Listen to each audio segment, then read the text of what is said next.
Sahabat Hikmah, singkong sepertinya sudah menjadi salah satu bahan makanan pokok yang digemari masyarakat kita. Tak hanya umbinya, daun singkong juga dapat diolah menjadi aneka makanan lezat yang bergizi. Seperti sayur singkong santan ini atau disantap mentah-mentah sebagai lalapan. Salah satu yang tekun menjadi penjual singkong adalah Pak Masri. Pria berusia 72 tahun ini sudah 30 tahun lebih berjualan singkong. Singkong yang dijual Pak Masri merupakan hasil tanamnya sendiri. Di kebun yang tidak terlalu luas ini, Pak Masri menanam pohon singkong. Setelah berusia 5 bulanan, singkong-singkong itu pun siap dipanen. Pak Masri selalu bersemangat tiap memanen singkongnya. Ia menyiapkan karung-karung untuk wadah hasil panennya yang nantinya akan dibawa ke pasar. Perawatan khusus nggak ada, ya ditanam, ya udah digantung. Ya dari nanam sampai 6 bulan itu paling hasilnya. Kebun singkong ini bukan milik Pak Masri sendiri, melainkan tanah garapan. Di tanah ini, Pak Masri diizinkan menanam singkong hanya sebatas lahan tertentu. Pak Masri memanfaatkannya dengan bercocok tanam singkong lantaran bibitnya mudah dan tidak membutuhkan modal sama sekali. Setiap masa panen datang, Pak Masri tidak sendirian bekerja di kebun singkong. Sang istri, Ibu Maisaroh, turut membantu. Datang mengantar makanan dan minuman untuk Pak Masri, Ibu Maisaroh lantas membantu panen. Pak Masri bekerja mencabut singkong dari dalam tanah dan Bu Maisaroh memetik dedaunan tanaman singkongnya. Apa aja bantuin sawah, ngoret, nanam ubi, nanam singkong, metik daun singkong, bantuin ngangin daun. Musim panen tidaklah selalu membawa bahagia, apalagi bagi Pak Masri yang sudah sangat lanjut usia, bekerja seharian di kebun tentu melelahkan.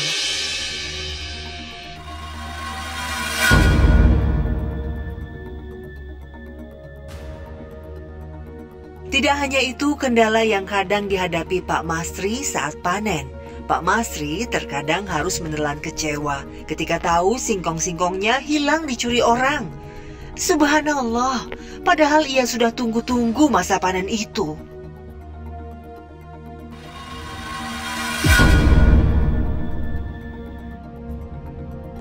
Pernah begitu dicabut, isinya nggak ada, kosong, baju diambilin duluan sama orang.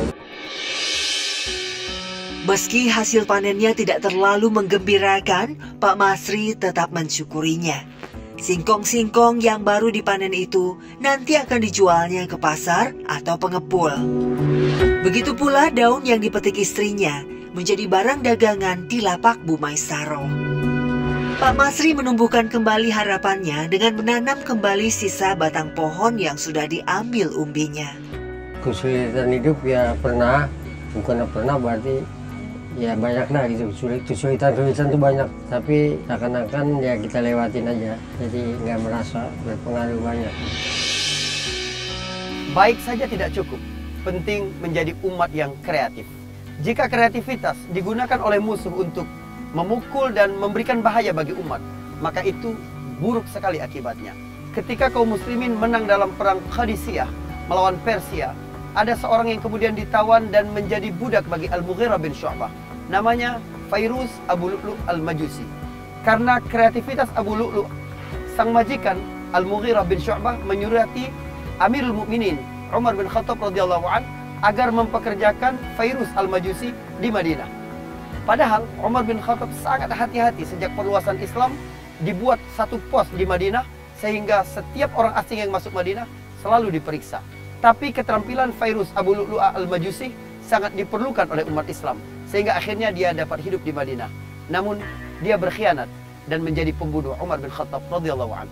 Bayangkan jika sekiranya umat ini kreatif, dapat menggunakan banyak hal yang telah Allah ciptakan di sekelilingnya, lalu menggunakan itu untuk kemanfaatan umat, maka majulah peradaban umat ini. Meskipun permintaan singkong cukup tinggi, bukan berarti Pak Masri bisa dengan mudah menjual singkongnya. Persaingan antara pemasok singkong sangatlah ketat. Sehingga singkong milik Pak Masri bisa jadi akan ditawar murah kalau kualitasnya dinilai kurang bagus. Pernah.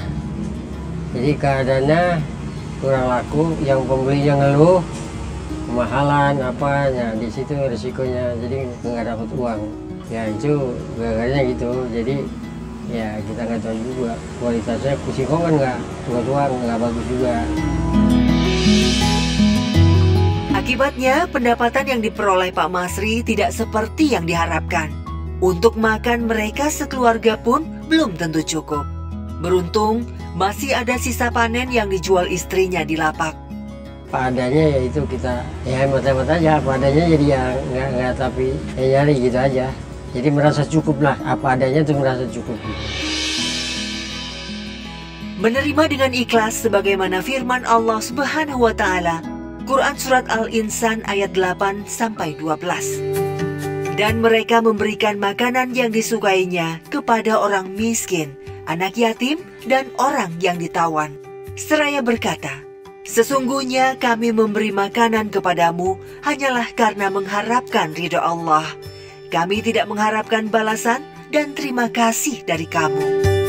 Sungguh, kami takut akan azab Tuhan pada hari ketika orang-orang berwajah masam lagi penuh kesulitan.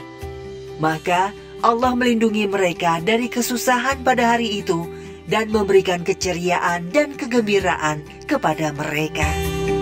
Dan Dia memberi balasan berupa surga dan pakaian sutra kepada mereka karena kesabarannya. Sehari-hari Bu Maisaroh membantu mencari nafkah dengan membuka lapak dagangan kecil-kecilan. Sebagian singkong yang dipanen Pak Masri juga turut dijual di situ. Pendapatan Bu Maisaroh dari jualan di lapak ini juga terbilang tidak menentu. Tapi itu tidak mengurangi semangat Bu Maisaroh membantu meringankan beban suaminya. Ya itu kadang-kadang ya 50.000, kalau lagi sepi ya 20.000, suka-suka ya. Itu tergantung minat kita. Bu Maisaroh hanya bisa pasrah ketika hasil panen singkongnya kurang bagus. Tanamannya kadang memang tidak tumbuh sempurna karena pengaruh berbagai faktor. Ya, singkong berapanya ini? 5.000. 5.000, mahal amatnya. 2.000 ya? Ya. Singkong kecil banget ya? Berapa? Dapet. Udah. Bu Maisaroh berusaha menerima semua dengan lapang dada. Ia percaya Allah Subhanahu wa Ta'ala sudah mengatur rezeki umatnya. Ia yakin pintu rezekinya akan terbuka karena semua ikhtiarnya dilakukan dengan jalan yang halal. Selain berkebun dan jualan singkong, Pak Masri juga bekerja serabutan, termasuk membantu tetangganya membuat keripik singkong. Pak Masri sering diminta untuk membantu mengiris singkong-singkong mentah sebelum diolah menjadi keripik. Ada sekitar 3 kilo singkong yang mesti dikupas, kemudian diiris tipis-tipis oleh Pak Masri. Upahnya sekitar Rp50.000. Ya suka saya buat konsumsi sendiri, supaya saya buat keripik. Ya kalau ada acara ya saya buat arisan, pengajian. Suka saya minta dibersihin juga lah buat keripik. Suka saya ngasih lebihan juga sih sama Pak Masri, abang ngirisin, sama ya hidup-hidup buat upah dah. Soalnya kan nanam sendiri, jadi enak, singkongnya agak empuk. Setiap panen singkong, Pak Masri senantiasa menyisihkan sebagian untuk dikonsumsi keluarganya dan sebagian lagi untuk dibagikan ke tetangga. Berbagi membuatnya merasa lebih bahagia.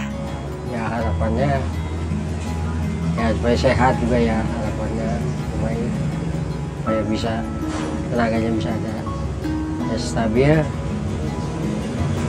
aja, supaya sehat lah, yang penting sehat. Sebagaimana sabda Rasulullah SAW untuk selalu bersyukur meski serba kekurangan.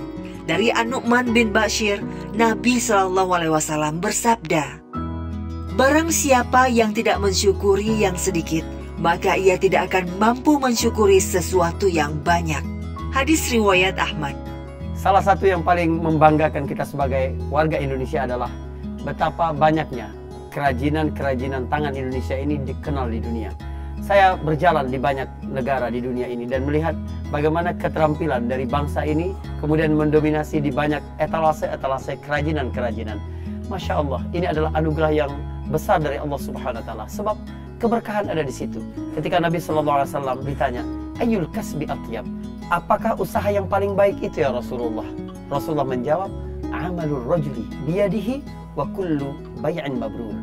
Pekerjaan yang paling baik itu adalah keterampilan tangan seseorang yang menghasilkan uang serta setiap perdagangan yang bersih. Ada isyarat dari Nabi Shallallahu Alaihi Wasallam. Dua hal ini kunci sukses seseorang, kreativitas dan bagaimana dia memonetize kreativitas itu. Semoga pertemuan pagi ini bermanfaat, menggali hikmah, menuai berkah. Assalamualaikum warahmatullahi wabarakatuh.